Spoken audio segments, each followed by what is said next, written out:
Good morning and welcome to the May 13th, maybe 14th or 15th. Let's talk. Good afternoon. Oh, good afternoon. I don't know, there's been a lot of Mondays recently, so I'm a little off on the days and times. There have been. So today we're going to talk a little bit about Doug Ducey's speech yesterday and what he's doing with Arizona. Doug Ducey has decided to open up gyms and pools and spas and let the stay-at-home order lapse on the 15th.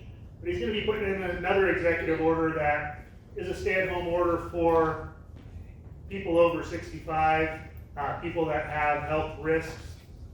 He's going to continue to have his order in for retirement communities and congregate living facilities. So what does that mean to us?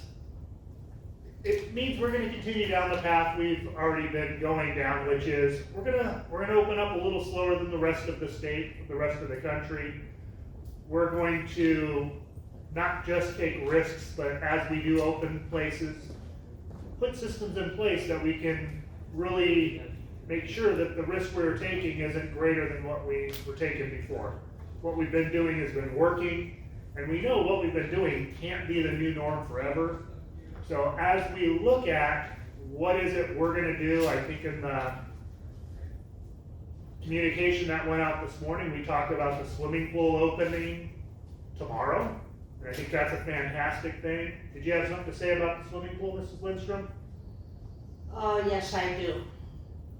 Now, you all know, or will know, that my apartment is the closest one to the swimming pool. And I have instituted a few new guidelines for the reopening tomorrow.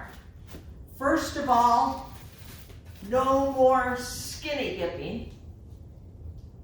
Now, I don't know how much of that's been going on, but no more boombox before 6 in the morning. I don't like waking up to that much activity. So no boombox from 2:30 in the morning to 6? Till 6, Okay. yes. No bubble bath in the hot tub. Sometimes that overflows and gets in the pool, and we don't like those bubbles in the pool. And inside the building, there are 2 bathrooms that they use for changing rooms with showers in them. You cannot take any selfies in there. But when you're swimming, smile, because you may be on video. Thank you. Now, are those rules all approved by the governor? Yes. Okay, great. Yeah, I emailed him yesterday, right after his talk at 3 o'clock.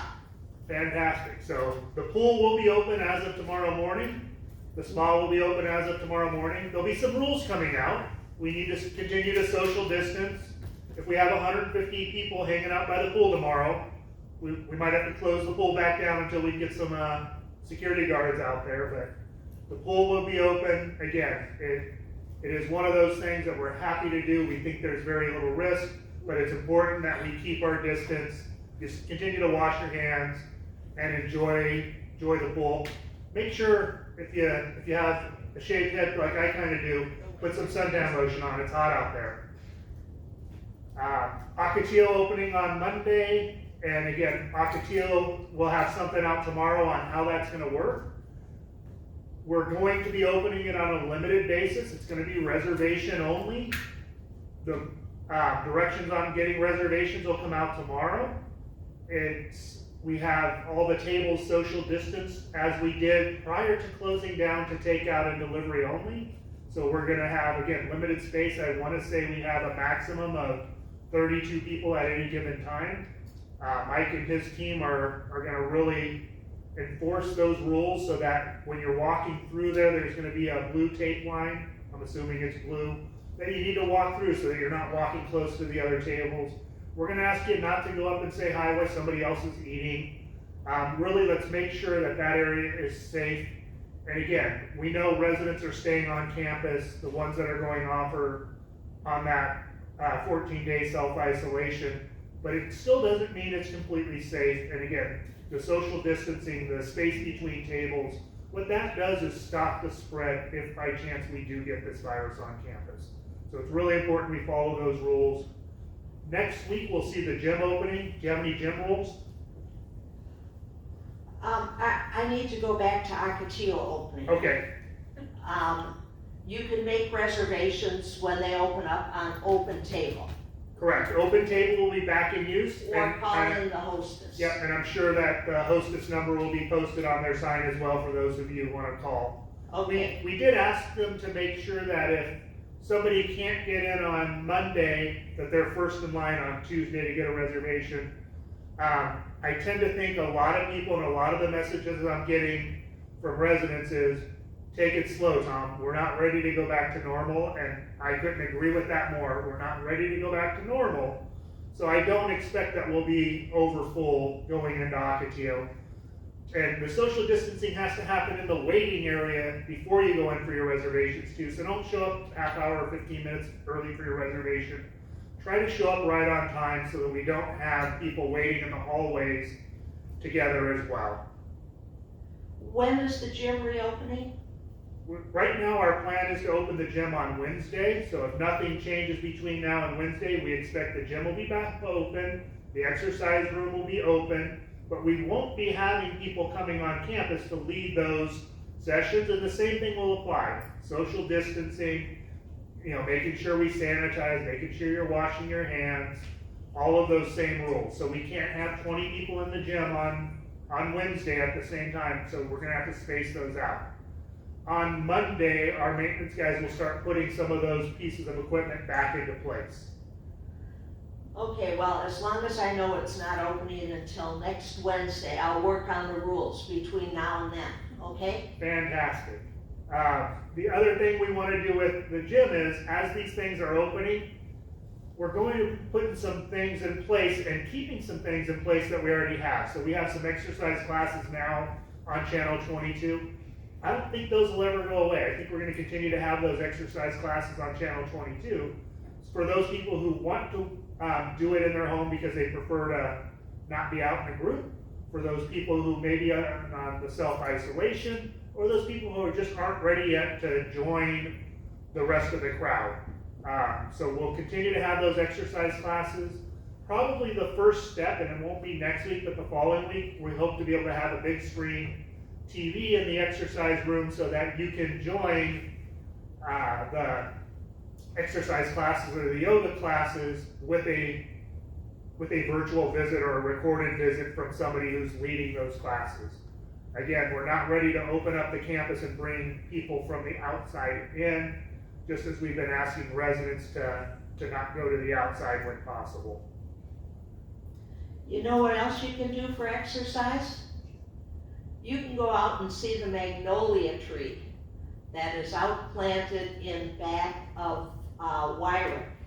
You can either go out the door by the bank, or if you are going into Wyrick from the parking area, you would veer left and go around the back of the building. It kind of seems like the magnolia tree is at its peak right now. It has huge blooms. They're about 12 inches across. They open up in the morning, and then by the late afternoon, they're kind of dying off. But there's a lot of buds, and the next week or so from that tree is going to be really nice. Yeah, there's a lot of nice places to walk around campus right now. The butterflies in the butterfly park are amazing right now. The lantana is just looking beautiful. It might be a little bit on the sidewalks, but the colors are fantastic. And we've been lucky to have a couple of decent days of being nice and cool, especially in the morning and the evening. So get your exercise outside for now, for sure. We talked about at the pat on the back last week, I can't remember if I talked about it at the Let's Talk, but we did ask employees to make a commitment to not go out into the general public and not to necessarily follow Governor Ducey's order, but to stay committed to Westminster Village and the Westminster Village family. We put that out last Thursday, I believe, again, just asking employees, if they do go out, that they're wearing their mask, they social distance, but not to go into restaurants yet, not to go to family events, to continue doing what we've been doing. And again, because that's been working for us here at Westminster Village, it's been a part of keeping us safe. It's been a part of reducing the risk of the virus getting on campus and then spreading. We had 190 employees get that in by Monday morning, which is amazing. I'm pretty proud of our staff for making that commitment and for stepping up and doing it in such a timely manner. So the employees are willing to do their part in keeping Westminster Village safe. And again, I thank them for that. And we as residents need to keep encouraging those employees by filling out pats on the back every week. Because with the stepped up program of every Friday instead of just once a month on pat on the back, and the employees are always all going above and beyond. There's always something that you can see every day to compliment them on. The other thing I wanted to talk about is the 14-day isolation again. I know we mentioned that, you know, those people are part of our heroes, our rock stars, those people that are willing to and are following that 14-day isolation once they go to a doctor's appointment. So when we look at everything we've done at Westminster Village to keep Westminster Village safe, that's a big piece. But it's the one piece that I just, again, there's lots of things I don't like. I hate the fact that we have to have residents isolating in their room, and that the list is growing longer, and as more doctors open up and time has passed and more people do need to go to their doctors, it's that one thing. If I had one wish, I'd wish away that we could do away with that. Our leadership team is working hard to find a way to keep Westminster Village safe and to, at the very least, reduce that number of days by a lot. And we think we can do that by utilizing testing. Testing continues to become easier to get, not easy to get, but easier to get. So we have a small group of people, Leslie, working on finding a source for us to have enough testing to test people when they come back from a doctor's appointment, so they don't have to be subjected to that 14-day isolation.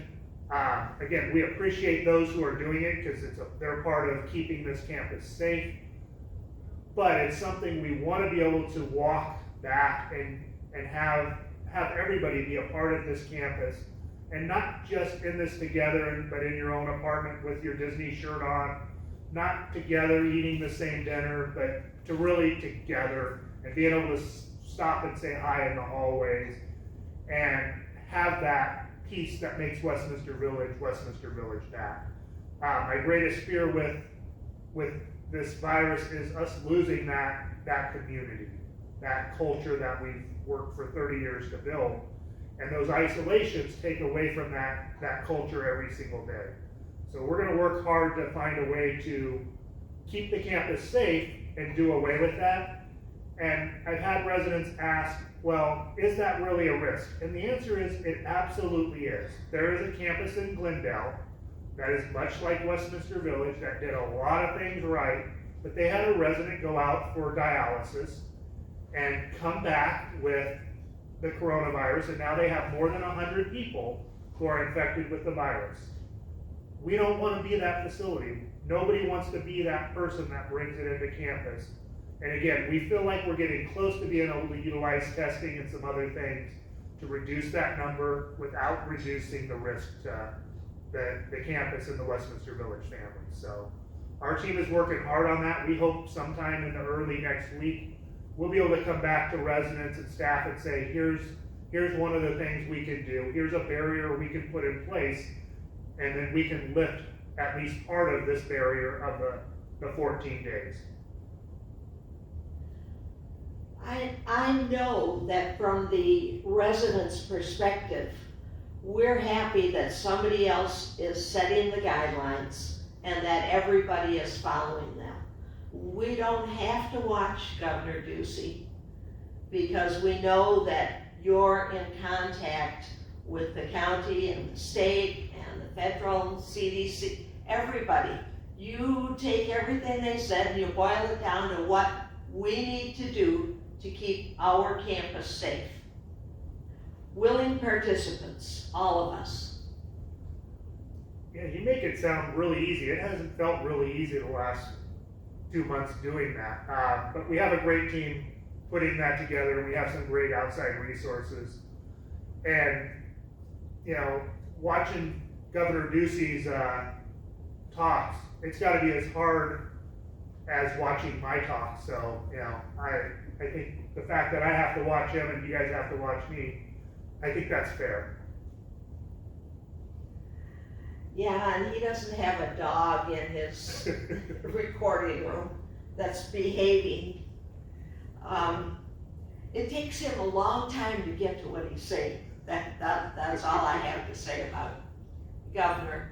But the most important thing he said was that their goal is to protect the most vulnerable people in the state, and that's residents 65 and over, and that includes almost everybody that lives here. Not everybody that works here, but everybody that lives here. Well, thank you again for joining me, and thank you all for doing what it takes to keep Westminster Village safe, and to keep Westminster Village, Westminster Village. The pat on the backs, the conversations with other residents, the calling people who are self-isolating or choosing to not come down, checking on your neighbors. Again, that's what makes Westminster Village a great place. And again, one of our goals and one of our objectives on the wall is keep Westminster Village, Westminster Village. Continue the great culture we have. And we have another couple weeks ahead of us that are going to be hard weeks. And again, I think they're going to be harder with the state opening up, and we may see numbers change. But be prepared and just know, again, we're going to do what we can to keep the place safe, but we're also taking into consideration that keeping this a great place to live and a great place to work. So thank you all. Thank you.